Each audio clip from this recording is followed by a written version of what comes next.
dans cette nouvelle édition des Expats. Aujourd'hui, on reçoit Jordan, Éléonore, Pierre et Héloïse qui sont venus nous raconter leurs 3A et leur retour d'expérience. Alors, je vous laisse vous présenter. Alors bonjour, je m'appelle Héloïse. Je suis partie en 4A à l'Université du Michigan au premier semestre et puis ensuite au deuxième semestre à Tel Aviv en Israël. Alors bonjour, moi je m'appelle Pierre, je suis parti au premier semestre en 3A à l'université de Calgary, au Canada, juste à côté de Vancouver. Alors moi c'est Jordan, je suis parti au premier semestre en Arizona, à Arizona State University, et au second semestre j'ai enchaîné sur un stage à Madrid en Espagne. Moi Éléonore, du coup moi c'était mon S1 en Angleterre et mon S2 à Washington aux États-Unis en stage. D'accord, alors je vais vous demander c'est peut-être un peu difficile de répondre à cette question, mais pourquoi vous êtes parti là-bas? Qu'est-ce qui vous a donné envie de partir? Est-ce que c'était la première fois, la découverte? Alors moi, les États-Unis, c'était une destination que j'avais en vue depuis longtemps. C'est un peu particulier, j'ai mon père qui est américain qui habite là-bas, mais je sais que les universités sont vraiment excellentes, donc je voulais vraiment étudier là-bas, même si c'était pas forcément un très gros dépaysement. Aller à l'université là-bas, c'était vraiment quelque chose que j'avais envie de faire depuis longtemps. Et ensuite, l'université du Michigan, je l'ai choisie surtout pour le niveau académique en fait. Alors moi, pour être tout à fait honnête, j'étais très déçu de mon vœu quand je l'ai reçu, parce que de base je voulais partir à Bangkok. Sauf qu'au final, j'ai vraiment adoré mon expérience là-bas, à Calgary, je me suis régalé. Donc voilà, ça a été une très grande surprise, mais une bonne. Une bonne donc, surprise. ça allait bien. Pour ma part, c'était vraiment. Je me suis dit que j'allais pas avoir 36 000 fois dans ma vie l'expérience la chance de partir un semestre étudier là-bas. Donc je me suis dit, bah, écoute, tente ta chance. J'ai mis voilà, les universités américaines dans mes vœux et donc j'ai été pris en Arizona. Bah, honnêtement, c'était une des meilleures expériences de ma vie où c'est vraiment là, comme on l'envisage un peu de France ou comme on le voit aussi à travers les séries, les films, etc. Donc, super expérience. Mais moi de base je voulais faire mon semestre universitaire en Amérique, mais j'ai pas eu le vœu que je voulais. Donc du coup je me suis dit que j'allais faire mon stage là-bas. Et c'est comme ça que je suis atterrie dans une petite ONG. Parce que souvent quand je dis Washington, on croit que j'étais dans la diplomatie ou quoi, mais non. Mais pour moi c'était vraiment ça qui m'a aidée après, dans ma perspective d'avenir même et tout. Donc vraiment aussi j'ai adoré. Et qu'est-ce que vous avez ressenti avant de partir? Je sais que quand on est en deuxième année et qu'on sait qu'on doit partir, on peut avoir un peu de stress, un peu d'appréhension ou alors être super excité. Comment vous le viviez? S'il y avait un peu d'appréhension, comment vous avez pu le gérer? Est-ce que vous pouvez peut-être rassurer les futurs 3A sur ces questions? Alors en ce qui concerne les États-Unis, les universités en fait elles sont vraiment habituées à ça, elles ont énormément d'élèves internationaux, donc il y a vraiment tout qui est prévu de A à Z. Il y a énormément d'intégrations, mais des intégrations qui sont spécialement conçues pour les étudiants internationaux. À Sciences Po, je pense pas qu'on ait vraiment ça, donc si vous allez aux États-Unis pour la 3A, honnêtement, il n'y a pas à s'inquiéter pour tout ce qui est intégration. Pour ce qui est logistique de départ, c'est peut-être un petit peu plus compliqué. Moi, j'ai pas eu à m'occuper du visa, tout ça. Mais je pense que ça reste quand même faisable. Alors moi encore une fois, en gros, il n'y avait aucune appréhension, mais aucune envie particulière, parce que je réalisais tout simplement pas. J'ai vraiment réalisé que je partais pour un an à l'étranger dans l'avion. Donc aucune appréhension, mais aucune excitation particulière. Et puis au final, tout s'est bien passé, donc tant mieux. Moi avant, j'ai flippé. Je pense que tout le monde flippe un peu avant de partir en troisième année. C'est un mélange entre deux trucs, quoi. À la fois, t'as trop envie de partir. Tu te dis, mais c'est une expérience de ouf. Tu te dis que tu vas aller dans une fac américaine, ça va être incroyable. Et d'un autre côté, tu te dis, mais je suis mort de trouille, quoi. Je vais partir là-bas. Bon, la langue, on la connaît quand même depuis quelques années, mais c'est pas non plus notre langue maternelle. On a l'appréhension aussi par rapport au visa, le visa américain. Heureusement que toi, t'as pas eu de soucis avec ça. Héloïse, mais c'est un bordel sans nom, quoi, honnêtement. Après, voilà, c'est un bon test parce que si tu réussis à faire un visa américain, tous les types de formulaires de ta vie, je pense que ça va en fait. Genre, tu gères grave, que ce soit impôt, ça va être sympa. Donc, non, un mélange des deux. Vraiment, je pense que c'est un peu ambivalent à la fois, ouais, cette excitation-là et ce flip de l'inconnu et de l'étranger. Ouais, moi je suis plutôt d'accord avec ce qui a été dit. En fait moi j'ai trop hâte de partir parce que je suis partie vers octobre déjà. Et on commence à avoir en fait tous nos amis qui partent déjà, qui commencent à mettre des stories, etc. Donc après, vraiment, on a juste envie vraiment de se lancer aussi dans l'aventure, nous aussi.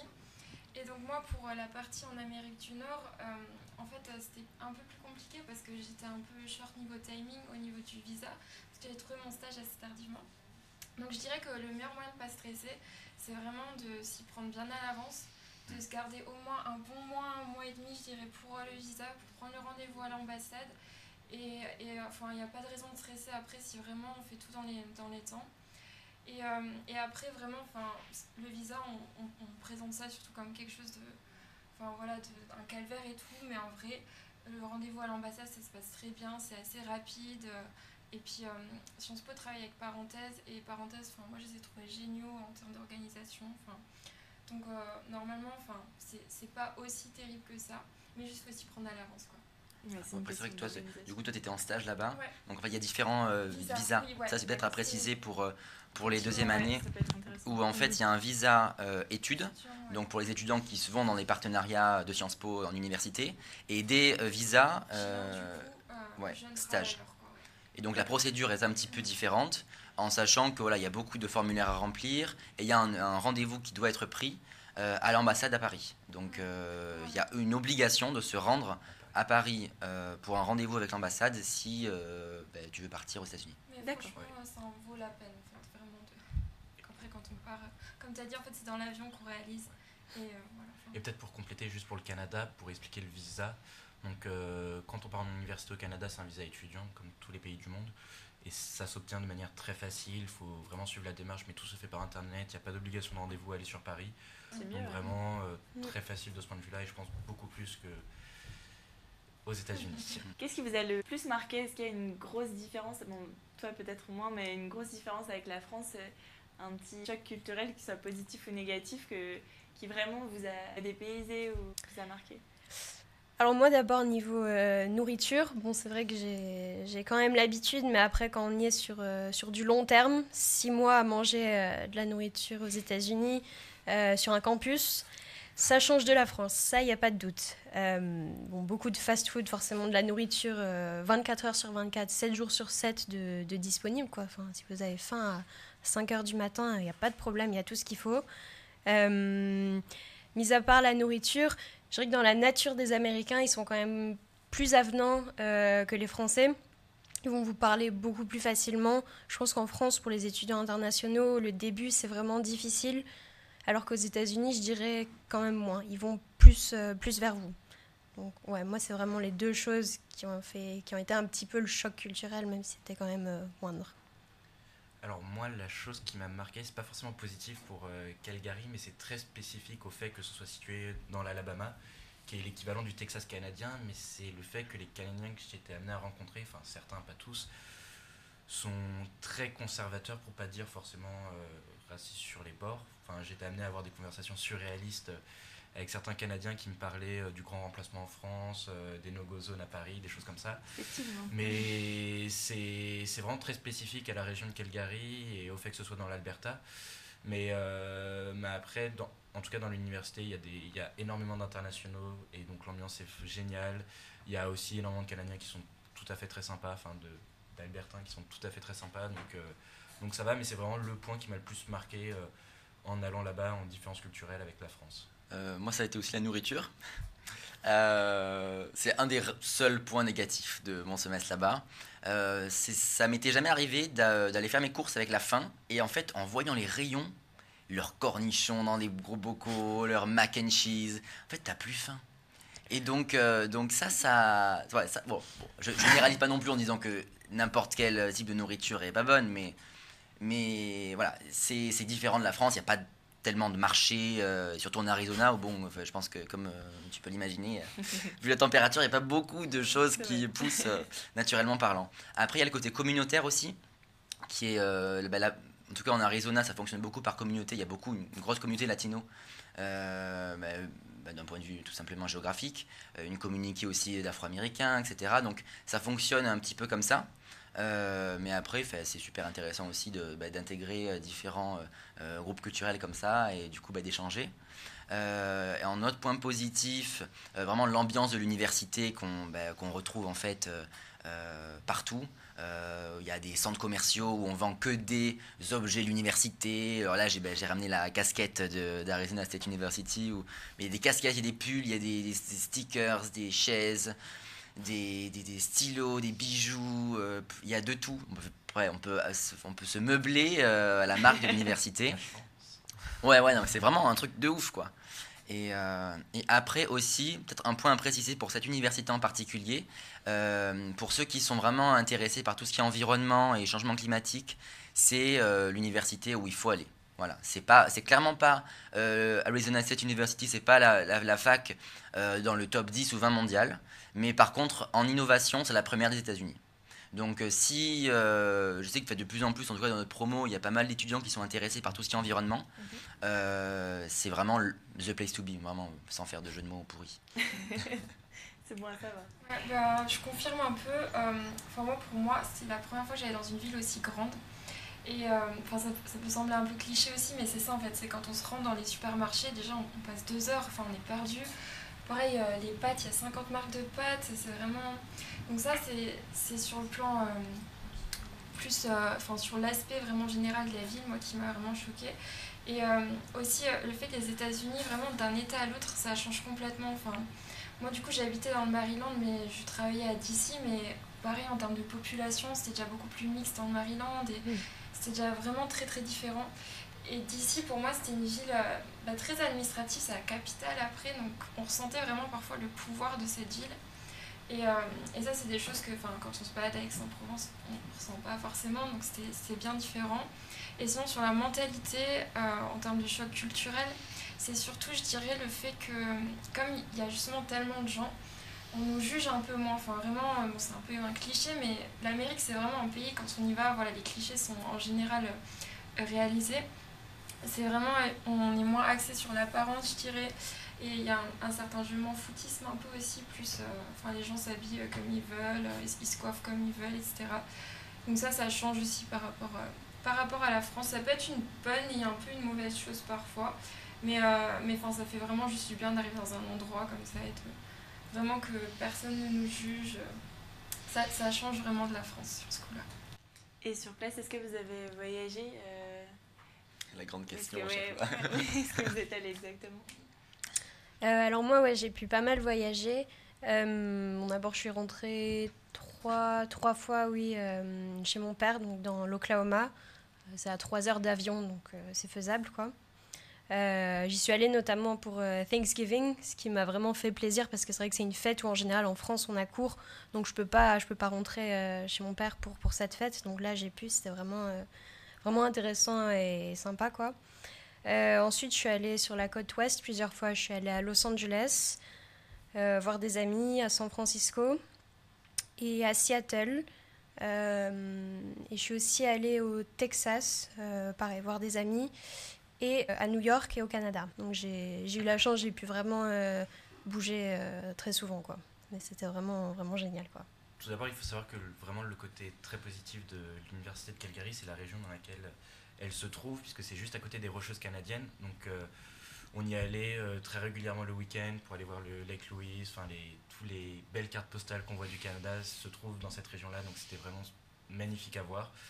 Ensuite, je suis allé à Toronto aussi pour voir de la famille que j'avais là-bas, et après, je suis pas forcément énormément voyagé au Canada puisque je partais au Mexique au 2e semestre, et donc je voulais garder un peu de sous pour voyager au Mexique de manière plus intensive, ce qui a été le cas. Donc, Alors moi, 10 jours avant d'arriver à Phoenix, je suis allé à San Francisco avec ma sœur.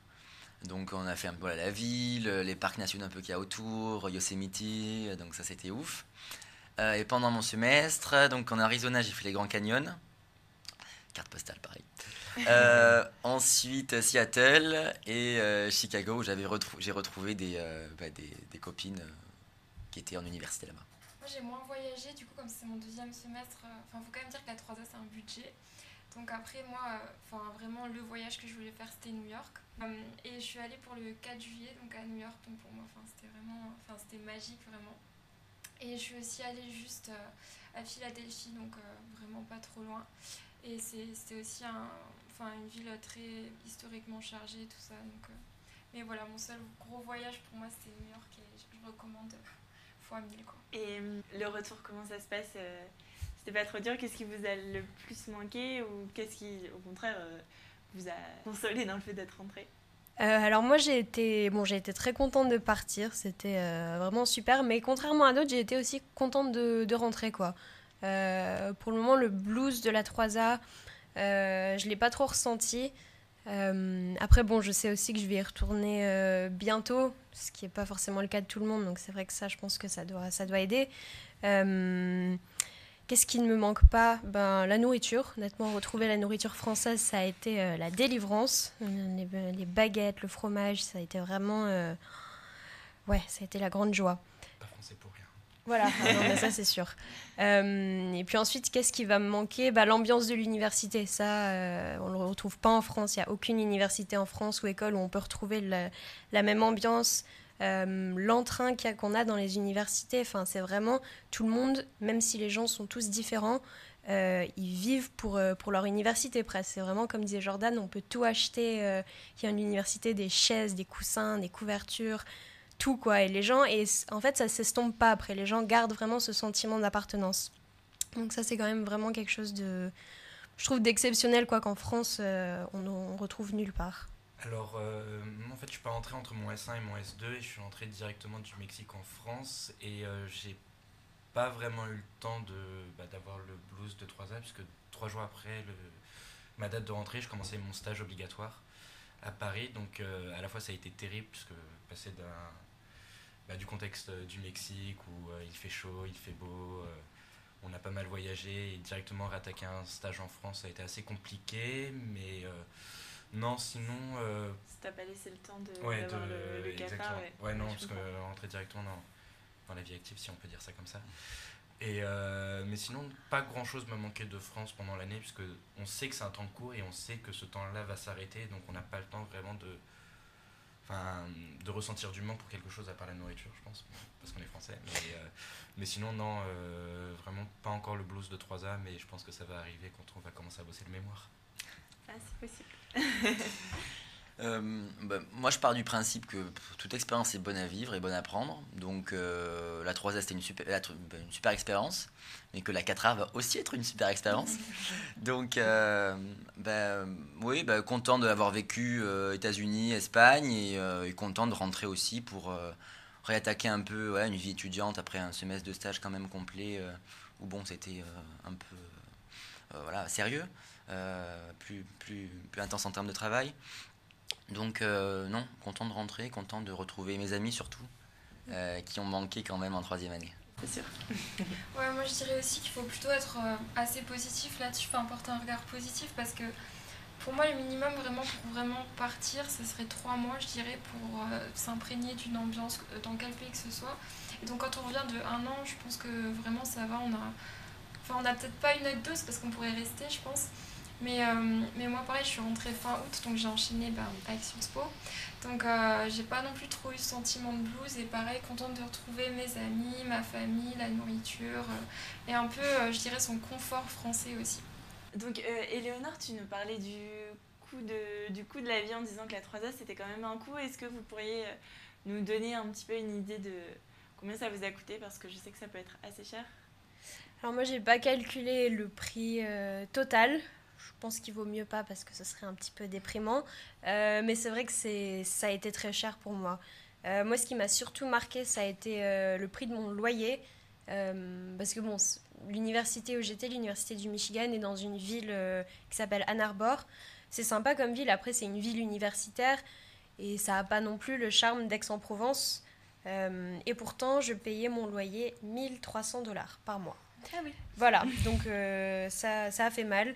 Après, j'ai trouvé la solution de travailler dans l'appartement où je travaillais, la résidence où j'habitais. Donc j'ai travaillé là pendant 1 mois à peu près, j'avais moins 20% sur le loyer. C'est mieux que rien. Mais voilà, tout était vraiment cher, surtout le loyer et même la nourriture. Moi, j'ai trouvé que la nourriture était quand même beaucoup plus chère qu'en France, même pour acheter des trucs pas forcément très diététiques, simples, c'était quand même plus cher. Pour ma part, budget conséquent, mais je pense que c'était un peu moins cher que les États-Unis. Mon loyer était aux alentours de 600 €. Après, la nourriture, ça allait, puisqu'on cuisinait vraiment des plats basiques, hein, on passe de pâtes, riz, enfin, la classique de l'étudiant.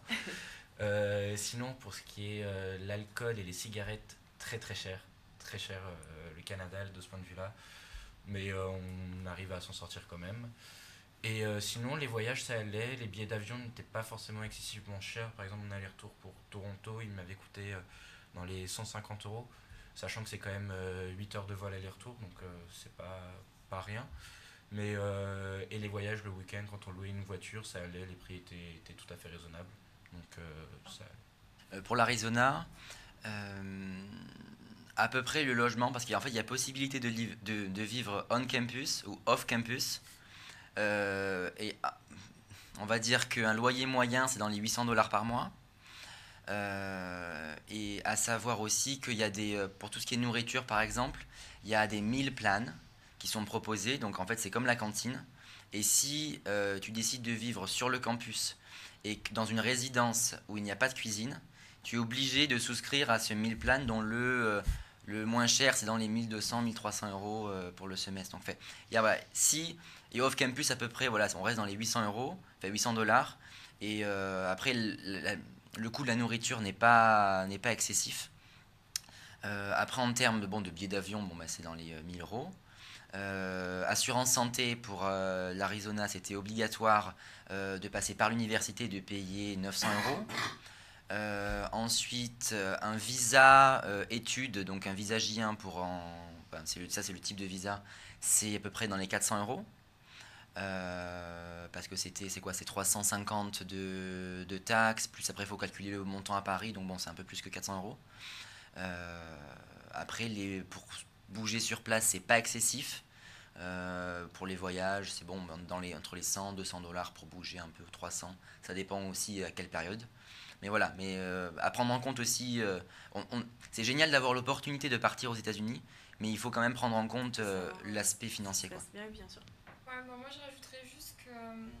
Moi j'ai eu l'avantage du coup que DC soit limitrophe avec le Maryland et la Virginie, donc ça permet de loger moins cher là-bas.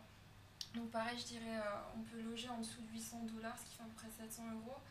Mais en fait, je dirais que si on se prévoit un budget, on va dépenser le double. Vraiment, faut pas se mettre la barre trop basse. Parce qu'après, on a des extras, des dépenses imprévues.